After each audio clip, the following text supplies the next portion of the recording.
Welcome to Monster Men. 2022R. We are back. Yes, I am part pirate. We are very happy to be back. Finally. What's the last episode? Halloween? Yeah, right around Halloween. Yeah. Well, we were busy. We were incarcerated, but we're back out, and we have a fantabulous guest who I happened to meet at a book signing that Tim Meyer doesn't remember. I have no idea how that is because I was the one who was drinking. But she is author and paranormal investigator Eleanor Wagner, and I bought her book, Sussex County Hauntings, and I was like, we have to have her on the show. You are prime monster man material. Welcome to the show. Cool beans. Thank you so much for having me, guys. I'm glad to be here. Very excited. We love us ghosts and stuff. And later on, I don't want to give it away, so this is why you have to listen to the end of this, like towards the end. There's some really good stuff at the end of your book that intrigued me, I think, more than anything. Oh, okay. But you've seen my shenanigans. Yes. So you might understand what really hooks me. I don't even know what you're talking about. That's a surprise, even for you. Yeah, I can't wait. Anytime, I always like to hear the stories about what did you see when you looked into the abyss? What looked back at you? So this should be fun. Yes. And it was great because, we met at Angry Eric Brewing in I don't know where. I can't remember where it was. Newton, Augusta, considered Augusta. All the towns kind of blend into one another. So you're driving into Newton, but I think it was on the Augusta border. So I mean, that brewery looked like it was dropped into the middle of nowhere from God. It is. It's like nestled in the woods there.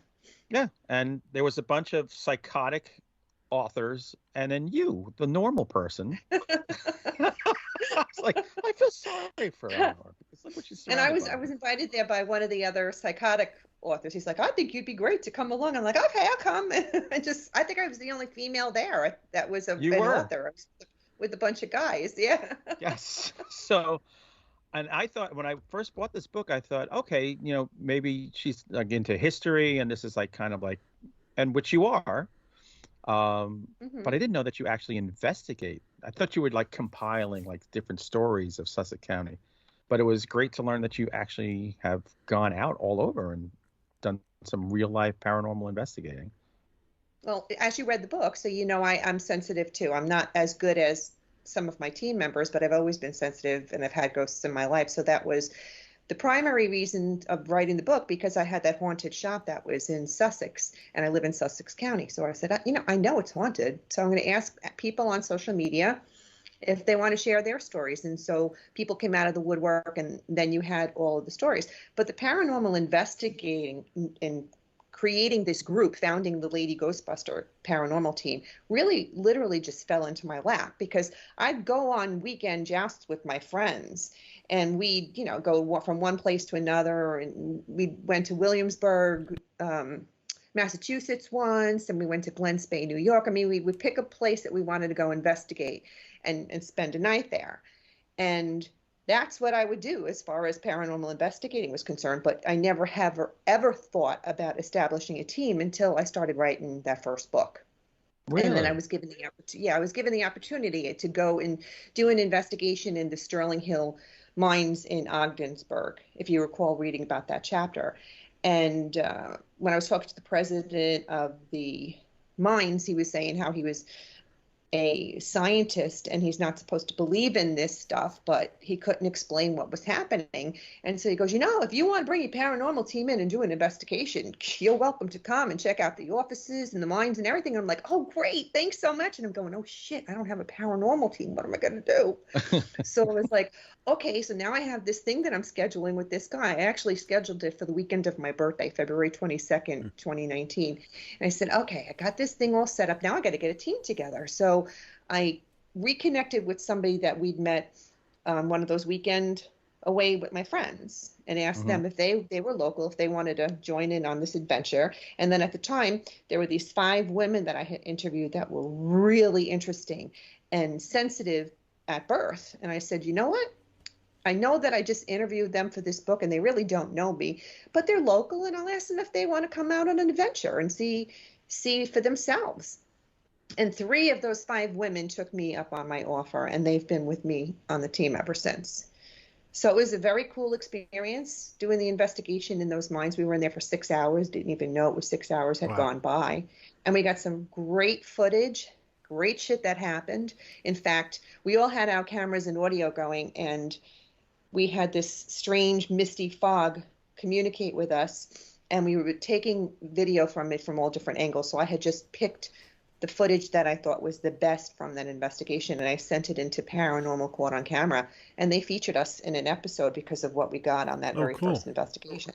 That's fantastic. But from there, it just went, it took off at that point, because now I had this group of people that really worked great together and wanted to do more. And we're all middle-aged, right? We're all like, okay, we're old, and we, you know, this is our hobby now. Can we do more? Can we do another one? And I'm like, sure. So I just started searching out places to go. And then I started having people reach out to me from my books saying, you know, I had this happen at my house. Can you bring your team in to see if you can figure out what it is? Or here's a video I got on my security footage. Do you think it's paranormal? And it just kind of took off. And before I knew it, we were doing an investigation every weekend. And then COVID hit. Yeah. So 2 questions. A, do you have T-shirts? No, I don't have T-shirts, but we got stickers we're working on. I'm actually working on all of that now, because you're not the first person that's asked me about T-shirts, and another person that's asked me about stickers. They want stickers. So I'm like, okay, I'll get them for you. So we're working on that. Yeah, go to Sticker Mule.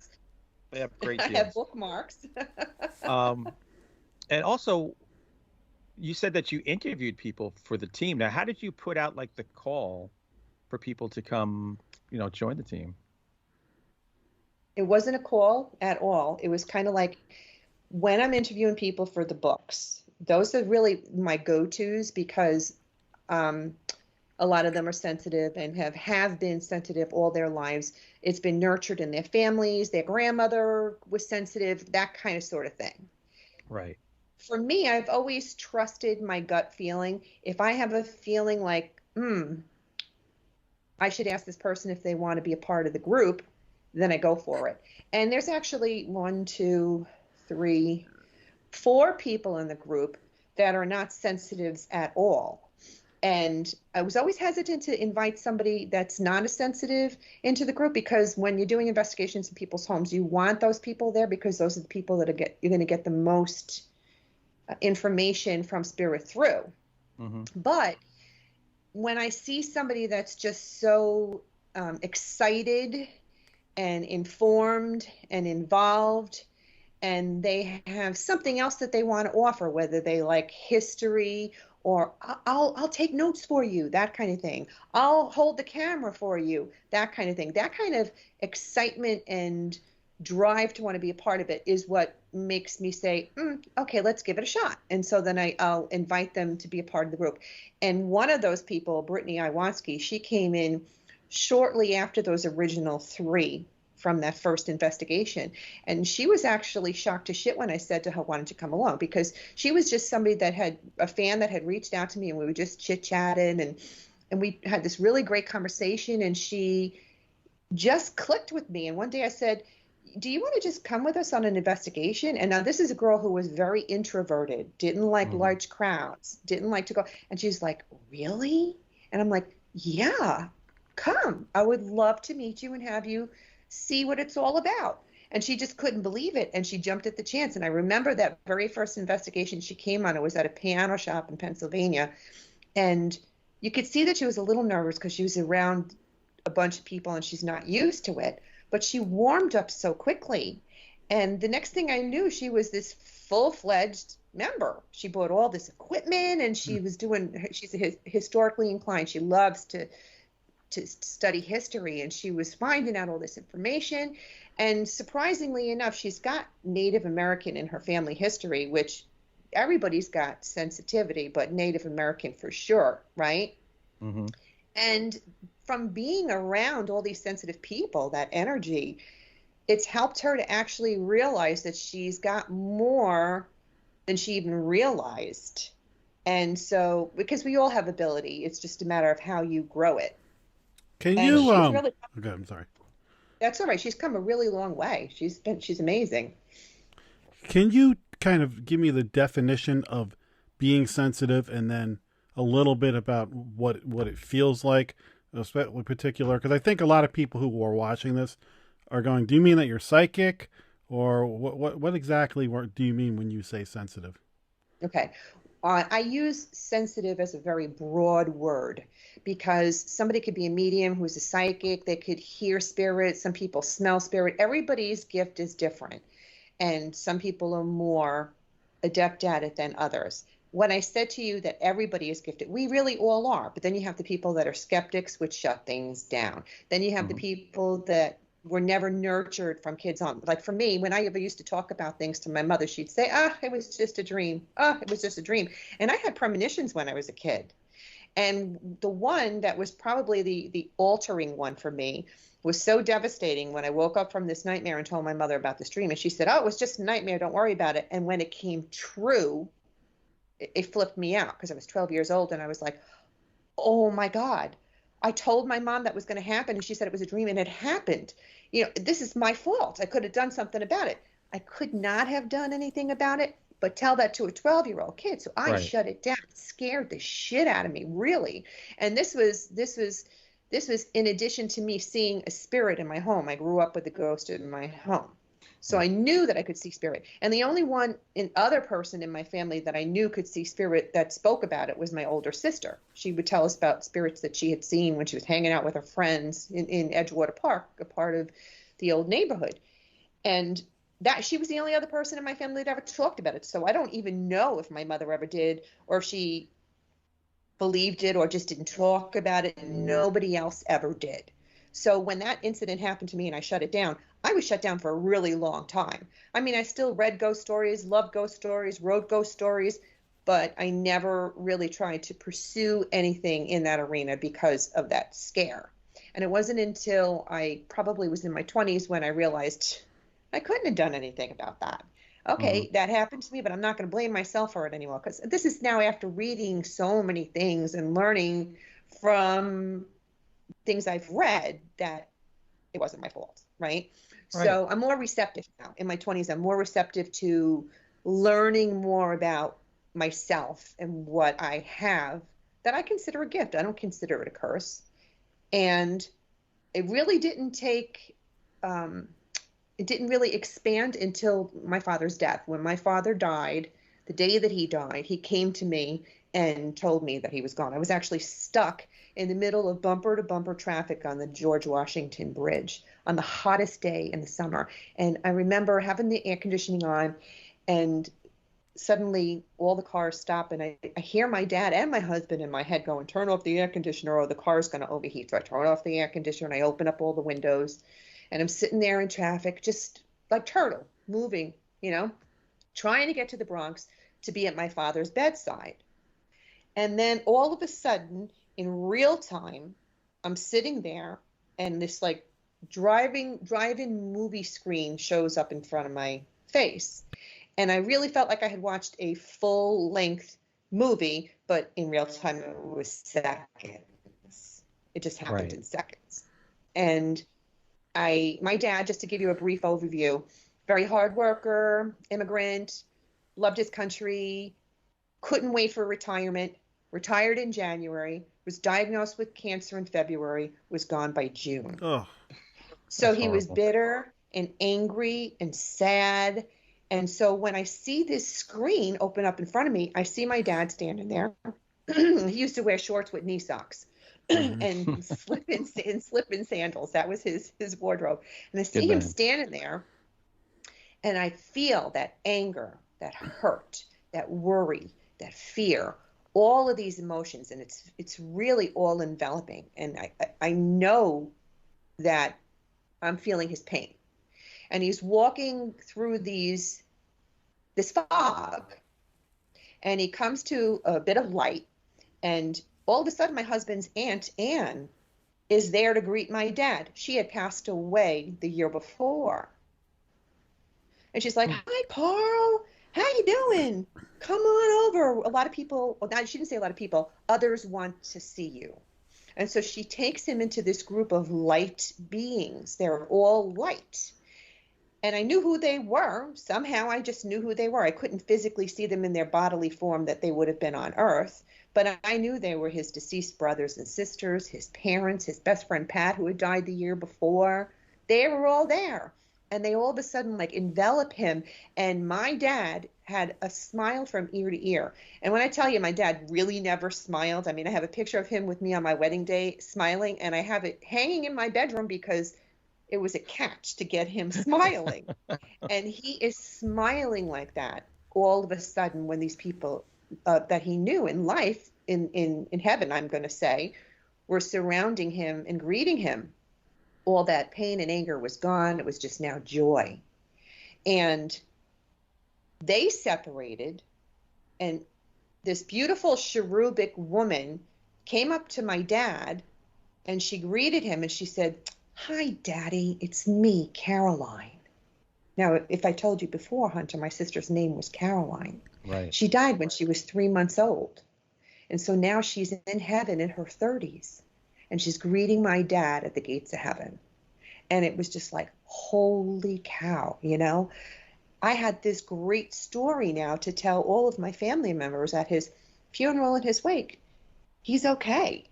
But Right. here I was on the GW Bridge trying to get to his bedside, and he was letting me know that he was already gone. And so when I finally did make it to the Bronx house, like an hour and a half later, my sisters and my mom were waiting for me when they told me he was already gone. But I had already known. I already knew that he was gone. And so from that moment on, it was like reignited in my soul. Like now my dad showed me where he was. And it was like this thing opened up inside of me. I can't really explain it to you, but from that point on, you know, he came to me many times after that, and I had that sensitivity again that I had shut down all those other years before. Right. But everything happens for a reason. I don't feel like anything's a coincidence. So the fact that it took me so late in life to restart whatever it was that I had shut down all those years before, there's a reason for it. Even me writing these books, I mean, I've written my entire life. And I always wrote about ghosts and the paranormal. In fact, my first book is a paranormal romance that takes place in Sussex County. And I was writing the second one when I hit kind of a writer's block, sort of. I knew the beginning, middle, and the end, but I just couldn't finish the fill-in stuff. Right. And then the idea for the Hauntings books came through. And to me, that wasn't a coincidence. That was meant to be. And it happened, my first book came out in 2015. And so I was working on that second one, and it wasn't until 2019 that the Hauntings book came out. And then it just took off after that. I thought it was only going to be one book, but I ended up writing the second one during COVID. And the third one, the Warren County Hauntings one, came out on Halloween last year, around the time that you and I met, Hunter. Right. And then now and now I'm working on Sussex County Hauntings 3 books out of the first Hauntings series. And I've got folders for Passaic County, Morris County, Pike County, Orange County, and they're all eventually going to be books. Right. But what people really like about the books is that I like to give the historical background of the areas I write about. So if I'm writing a story about Sussex and Warren, where I live, I like to give the history of that area. And if I have the background of the building or the land that the haunting takes place on, I like to tell the people about that too. That's what I liked about your stories. The readers.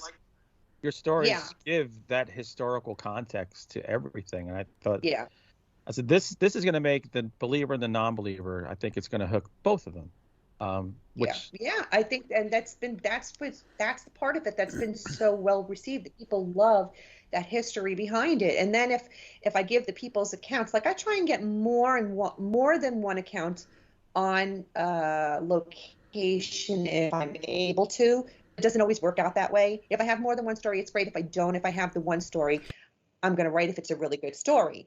So I will offer that to the reader. But if I can get my paranormal team into that location for an investigation, then that's even better. I can add that to the chapter. And then people photographs. So if I'm showing them photographs of the locations, if I have some photographic evidence from the investigations or from the homeowner or the business owner, I'll add that with their permission.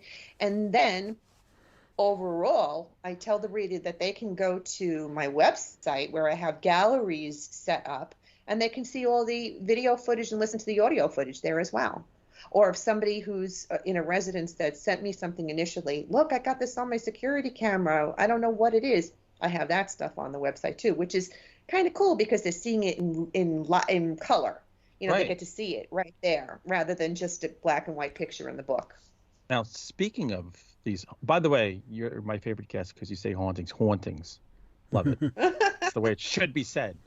What are some of the spookiest, I'd say, what's the spookiest haunting that you've been told of, and what's the spookiest you've encountered?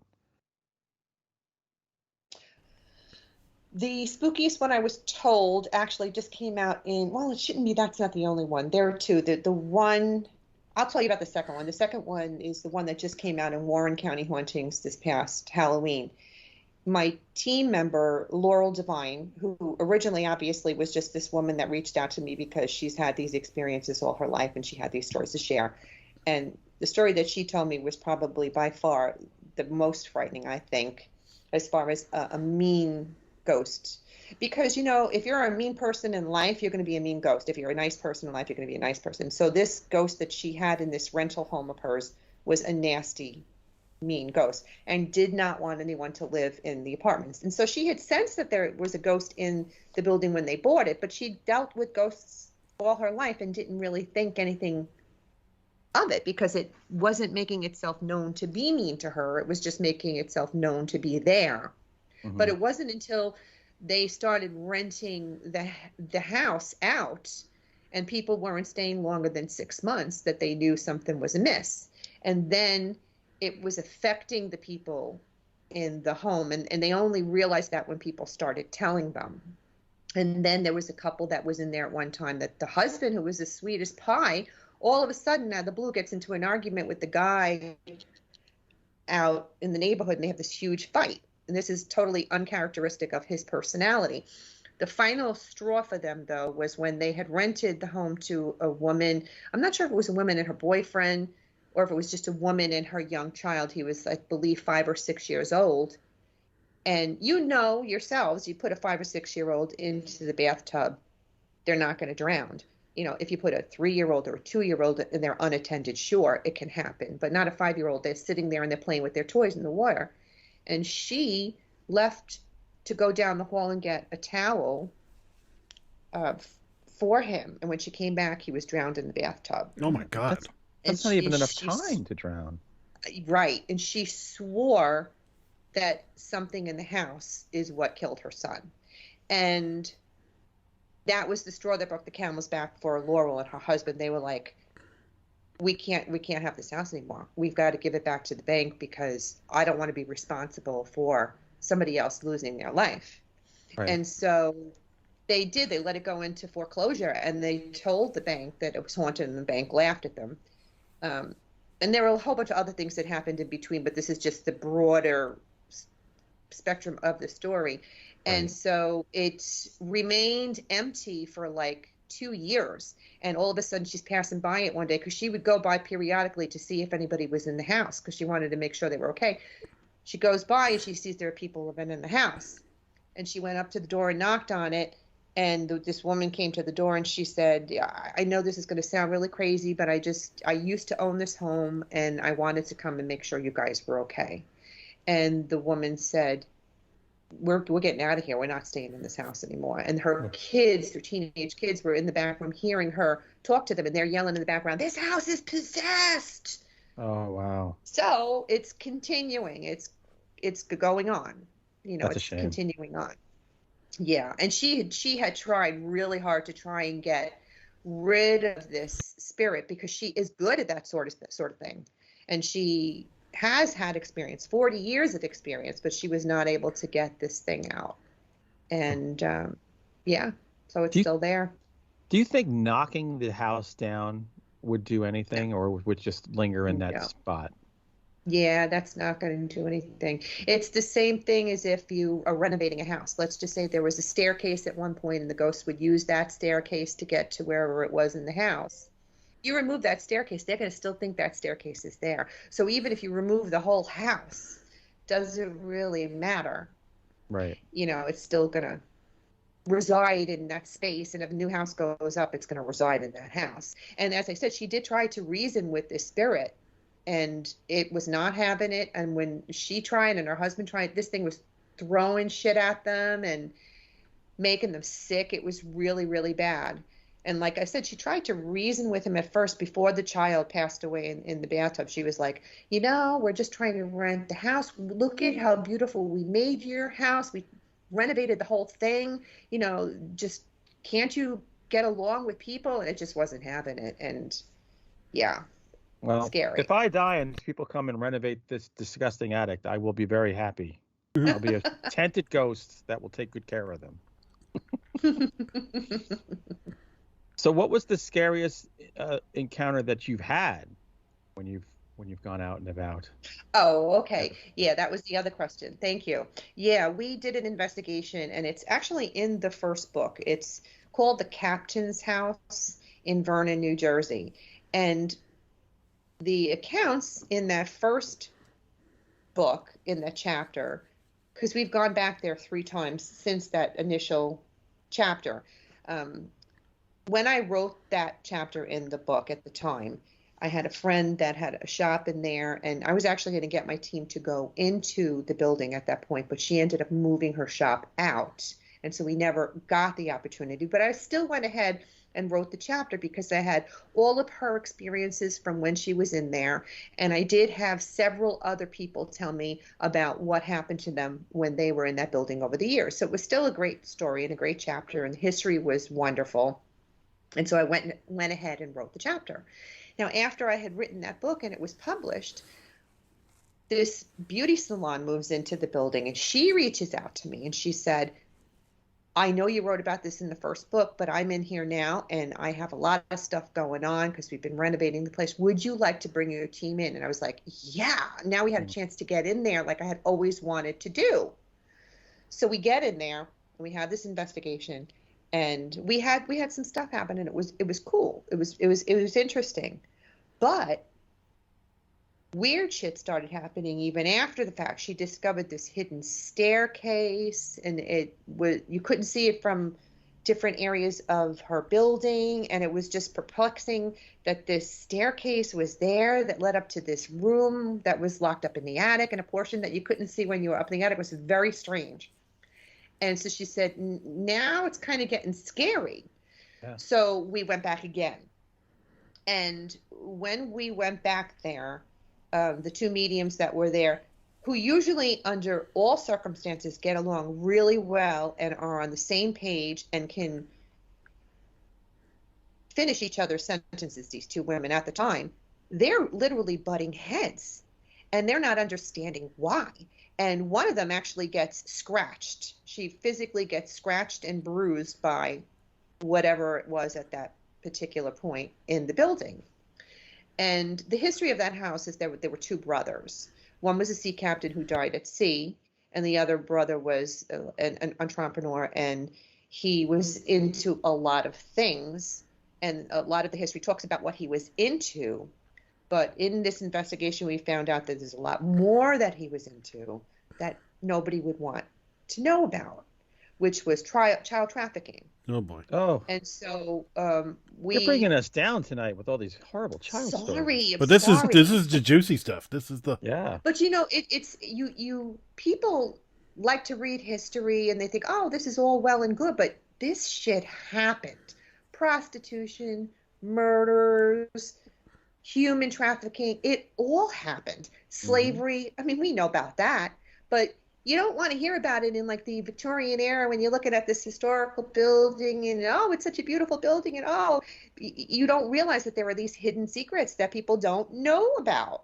Right. And so when we went back that third time, we had Art Peterson with us, who's one of the guy members of the team, and he is really in sync with Laurel Devine. They work really well together. And when they were there that particular night, and they went to that staircase that was hidden, he kept on getting this feeling that they would find markings. And they did. They found scratches behind the door. They found children's names carved into it. And I've got pictures of it that I am going to put in Sussex 3, because I'm going to do an update in Sussex 3 on that particular building, because now I have our investigation to talk about.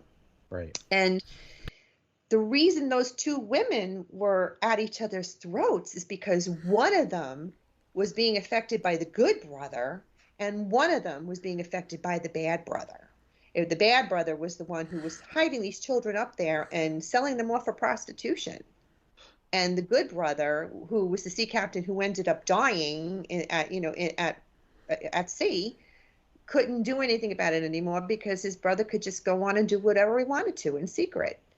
And it was just a really, really sad thing to have to feel, especially for those mediums, because they feel those children screaming and asking for help. And just imagine, you know, what they went through. I mean, we did another investigation in this Diva dog shop in Lafayette Village in Sussex County. And when we went there, they were having a lot of activity, and we were trying to figure out what it was. And when we were there, we unearthed that there was a young girl and a young man who came over on the railroad, because that was the railroad stopping over there.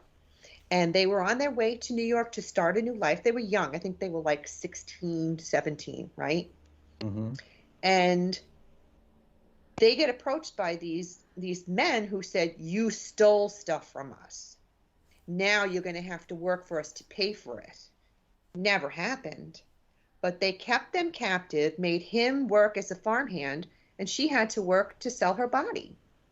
Jesus. And we had an SLS camera with us, and she was showing us being attacked and what she was made to do. And that the mediums are feeling this pain now and her suffering. And it was just horrible to like even watch it unfold on this SLS camera. It's like, oh my God, she's being attacked.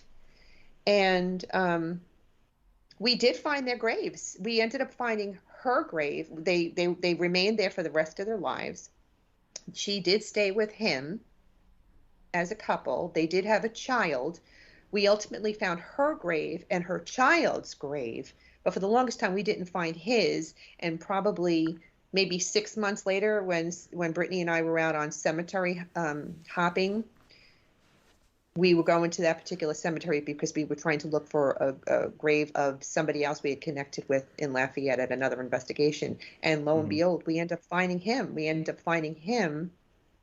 And that was like the full circle. That was the end of the story. So they remained together in Lafayette. But their story was another sad one. That was stuff that took place, behind closed doors. People went around their merry way and they lived their lives, but these men were going to these secret places and paying money so that they can have sex with, people that were prostitutes, and not always willingly. Hey, I'm in property management, so I can't be surprised by anything that goes on behind closed doors at all. In fact, maybe I'm so jaded, I just expect the worst of everybody. So I'm like, yeah, sure, I believe that. No, I mean, to be honest with you, it's like the way of the world. I feel like every time I turn around nowadays, I hear something else. And it's like, you're kidding me. You really? You can't be serious. And it just seems it's just happening all over the place. So why would it surprise me? Yeah. I mean, we've always been a deranged species. Yeah. And whenever like my mother will lament things, I'm like, Ma, it's always been like this. We've always been animals. In fact, we're probably less savage than we were 500 years ago. We have more rules in place. I don't know, but I think we're just always demented. I don't know about that. I mean, maybe we hide it better than we did before. Until we post it on social media. The internet has just proven how messed up everybody is. Yeah, that's true. I actually have to curb myself. I have to turn away from things and not respond, because if I get involved, I don't shut up. The New Yorker comes out of me, and it's like I just can't. So I have to kind of like not put my 2 cents in, because I'll get into arguments with people. Yeah, I So don't step into any of that. I have a couple of questions about skeptics. So you said that you like to bring sensitive people to an investigation, and I can understand that there are going to be skeptics who are just closed-minded naysayers. But then I think there also probably are open-minded skeptics who are just like, well, I haven't ever seen anything, or I know that 1 out of 10 ghost stories or 9 out of 10 ghost stories are BS. For some reason, somebody's lying, somebody's crazy, somebody's mistaken, whatever. You hear about ghost hunters who are like, oh, for all the hours I've sat in an attic, I've only gotten 3 minutes of anything, whatever. So one was, do you think that there's merit to having somebody who's a little more skeptical, or I don't know, scientific's the right word, like a contractor or something, who come in and be like, while you guys are talking, be like, actually, that's probably because of this pipe over here or whatever. And then part two of that would be, have you ever brought somebody who was a naysayer and then they got touched or something happened that 180'd them? Now they're a yay sayer. They're a yay sayer instead of a naysayer. Mhm. Well, I can tell you that we never go into an investigation expecting something to happen. And if something happens, we want to prove it. We want to try and disprove it first and see if there's any kind of logical or scientific explanation for what is happening before we will take it as a literal spirit. But those sensitives, they're so sensitive that they can hear, see, and speak to spirit, that if it is, it is. I do have Brittany and Kristen that are skeptics, and one of them is actually a scientist. Kristen is a scientist. So we have them there, and they're always the ones to speak up and say, you need to really show me before I believe. Right. And so yeah, I want to say, the only one I can think of is my daughter Cassidy, who, I mean, the sensitivity obviously runs in the family. My older daughter, I think, is more open to it than my younger kid. But when we went on a cemetery investigation one time, Cassidy came with me, and it wasn't until she actually got her hair tugged and poked that she was like, oh, wow. Mm-hmm. I think a lot of it has to do with people not wanting to believe because of the fear. Mm-hmm. And you hear a lot of people say, no, I'm not going to believe it because of that fear. And then when it happens, there's no denying it, so they really can't say it didn't happen. Like my business partner, when we owned the shop in Sussex, we had this spirit come there when we were doing inventory at night, and we were there together one night, and she was totally not believing any of this. She's a pastor of a church, so that was another thing. And we're working in inventory, and I see this old guy, and I say to her, hey, do you see what I see? And she was like, nope, I don't see anything there. I don't see him. And I knew she saw him, but was admitting to it. And sure enough, later on, when I was writing the book, she was like, did I ever tell you about the time I was in the store by myself? So here she was, this non-believer who was a believer. And my husband, he's like, oh, I don't believe in that shit. He's the non-believer who's a believer, because when my father came to me after he passed in my old home, and I told him about it, he wanted to bring the priest into the house to exercise it. So if you don't believe, why am I going to bring a priest into the house to exercise it? So I call them believer, non-believers, and it's that fear that keeps people from moving forward. Or even like the scientists, you want to base everything on science, but that gentleman who was the president of that museum, he was a scientist, and he wasn't supposed to believe in any of the stuff, but he couldn't explain what was happening to him in that building while he worked there. Right. So, I really do think it takes something happening to somebody, though, to awaken that belief. Right. Really. That actually leads me to another question I had. I just wrote this down. I wrote the word religion down, because I would think that when you go in to an investigation, the scientist is coming in with science, maybe a sensitives coming in with their talent, and maybe a religious person is coming in with Catholicism or Christianity or whatever their faith is. And I'm wondering, like, is that a legit tool in your mind for casting or protecting, or is that not something that comes into play? Absolutely. I mean, I'm Christian. Jesus is my Lord and Savior, and I always go in with Him as my protection. And God is always a big part of this. When we go in there, we let them know God is on our side and He's protecting us, and that you can't come home with us. You have to stay here or go into the light. It's your choice, but you can't come home with us. I do take extra precautions though. Like I have this Kinseed charm that I wear. I do put protective oil on. I do have stones that I take with me. Anything that's going to keep spirit from attaching itself to me, because when somebody is sensitive, they're more apt to getting an attachment or having something come home with them. Right. But religion does play a really big part in it, and it doesn't matter what your religion is. If you have that faith and that belief, that's a very strong protection for you to take with you whenever you go on an investigation. I hope that answered your question. Yeah, it does. Yeah. Yeah. So before we wrap up, I can't let this go. So I will tell you, I wrote a book about the Jersey Devil. And at the time, my brother-in-law and I went to the Pine Barrens, and we just kind of drove around, stopped all over the place, talked to the locals. And I was trying to get Jersey Devil stories, which I got a couple, but it was always like, yeah, well, my uncle's friend, he saw something. What I got everywhere was Bigfoot stories. Yeah. Everybody had a Bigfoot, not just my father's friend or my mom. It was me, and it's a lot of riding ATVs at night. I found out in the Pine Barrens. Oh my God, yeah. That was one of the things. When I started, it was just going to be hauntings. It was just going to be about ghosts, and the only reason why I added that other strange phenomena part of the book, I was jumping up and down. That's why, because people were coming out of the woodwork with Bigfoot stories, and they were coming out of the woodwork about their UFO stories. And I'm like, there is no way that I can not write about these things in this book. So I had to put the other strange phenomena in there. And it worked out great, because that Bigfoot chapter, I think, is the biggest chapter of the whole book. It's phenomenal. Now, after hearing what they say, what was your belief about Bigfoot going before you started doing this? And now, what is it now that you've talked to experiencers?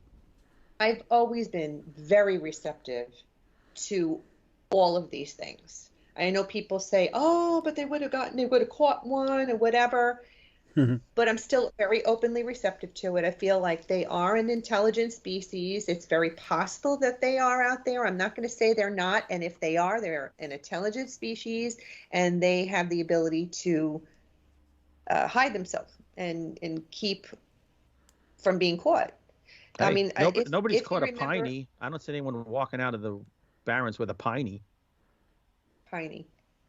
You know the pineys out there, that those families who live deep, like they're living like it's 18, oh, yeah. 20. Yeah. So nobody's caught them.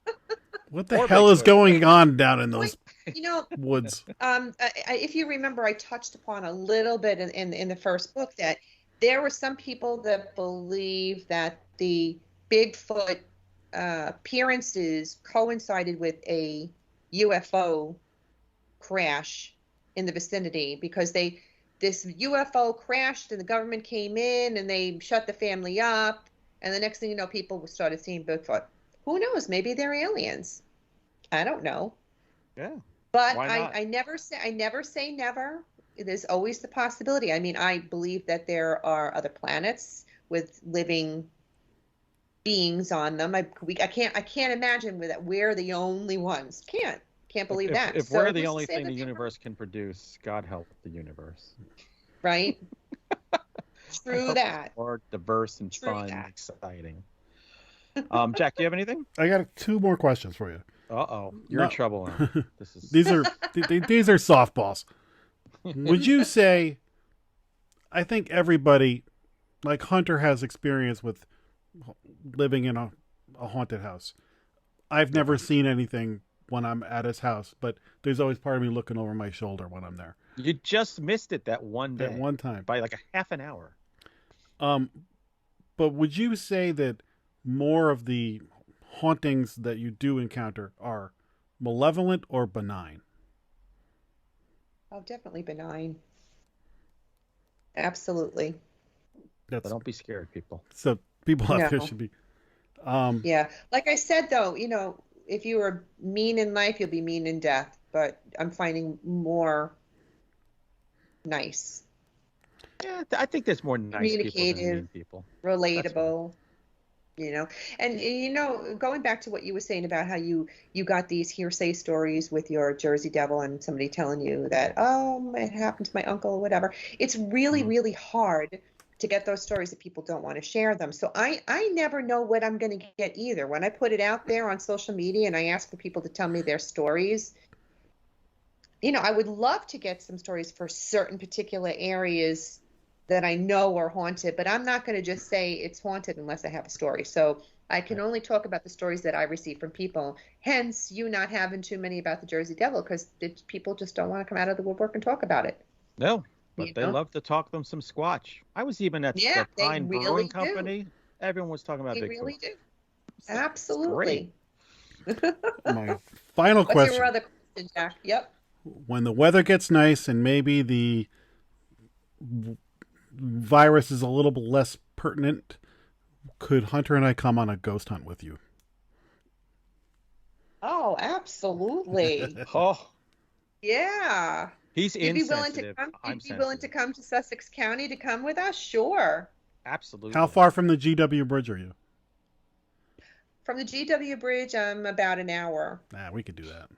Yeah, I could go visit my sister too. She's a little further. So she's on the shore. Now, whenever I do these book events, you make connections just like Hunter and I met.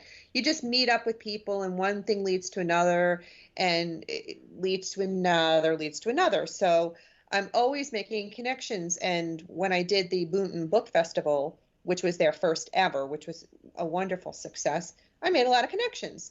And I love to try and get into the historical societies because I'm all about historical preservation, right?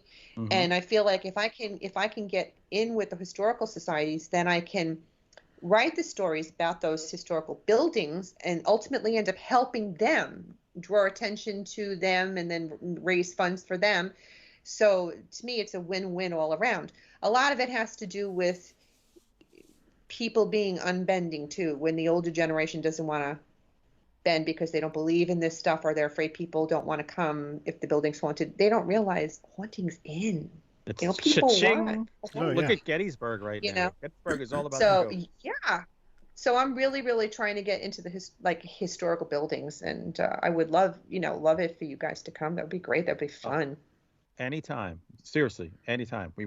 We'd be there with bells on. Cool. All right, wait till it gets warm. Yeah, it's too cold right now. Before you go, why don't you tell people about your books? I know you brought some books down to show the folks, and where can they find you and find your books and everything about you? Well, the first one I'll show you is The Dream a Little Dream. It's a paranormal romance that takes place in Sussex County. If you like the Stephen King books and the Dean R. Koontz and the John Saul, they are my inspiration as a writer, and it's one of those page turners that keep you on the edge of your seat. It's a quick read. But if you're into the hauntings and everything that we talked about today, I've got the Sussex County Haunting series. This is 1. This is 2 right here. And then the Warren County Hauntings, which just came out this last October. Right there. You can get them at my website, www.authoreleanorwagner.com. I'll put that up. You can get them on Amazon, eBay, but go to that link and everything's right there. You can make your choice. And I also have a podcast, guys. I don't know if I told you about that. It's called Eleanor Wagner's Strange and Scary World out of the Paranormal UK Radio Network. Yep. That's on your website. Good. Yes. Now, can you get that on... most... You can get it wherever you can get your podcasts. You can get it. Yeah. No, it's good stuff. I'm so glad you came on. We definitely want to have you on again. Thank you so much for having me. This is fun. I love talking all things ghosts and haunting. And next time you were on, I want to tell you about the boy that lived in my house and my experience the night my dad died. Oh, I would love to. We'll talk about that. So. Definitely. So yeah, thank you so much. This was awesome. This is just what we need. This is how we needed to kick off the new year. Yeah, this is great. Spookily. I'm glad. Thank you for having me. And thanks for sharing that story about your father. That was amazing. Yeah. So Thank you. Well, those stories are great stories. And where I was talking about the other strange phenomena chapters, it's opened up a wide range of opportunity for me to talk about stuff like that. Because, you wouldn't necessarily talk about a deceased loved one coming to visit in a ghostly sense, because it's their spirit coming to let you know they're okay. And so with those other strange phenomena chapters, I've been able to write visits from deceased loved ones, or when people were with their loved ones at their time of death. Those are really poignant stories. It gives people that faith and that hope that, yeah, their loved ones are okay. They're always with them. And there's something great on the other side when we go. And That's right. what's better than hearing all those wonderful things, Yeah. right? That's the best thing you can hear, because you're going to be over on the other side longer than you're on this side. Exactly. So it'll be good. That's right. All right, Jack, do your thing. everybody, Thing ring. first of all, Eleanor, thanks for joining us. Everybody, don't forget to share and like and all that stuff, and go send her some love, buy some books, tell her that the Monster Men sent you, and Hunter and I will see you next time on Monster Men. Monster Man. Monster